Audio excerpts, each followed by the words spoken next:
আপনারা তো জানেন না, আপনারা মনে করেন কবরটা বাড়ির আঙ্গিনায় মাত্র 3.5 হাত মাটির ঘর।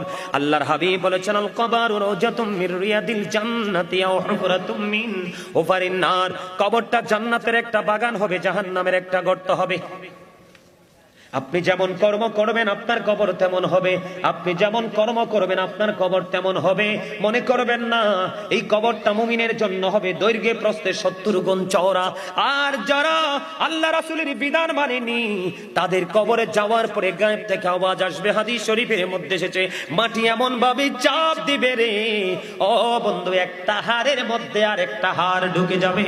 অন্য হাদিসের মধ্যে এসেছে 99টা সাপ থাকবে বরাদ্দ, কন্টিনিউ পাপি কি শুধু সবল মারতে থাকবে, পুরো শরীরটা বন্ধু বিষে একেবারে যন্ত্রণাদায়ক হয়ে যাবে। কিন্তু ওই সাপগুলো এত বিষাক্ত, একটা সাপ যদি পৃথিবীর দিকে তাকিয়ে যদি একটু নিঃশ্বাস পালায় গোটা পৃথিবীর মাটি বন্ধ বিষাক্ত।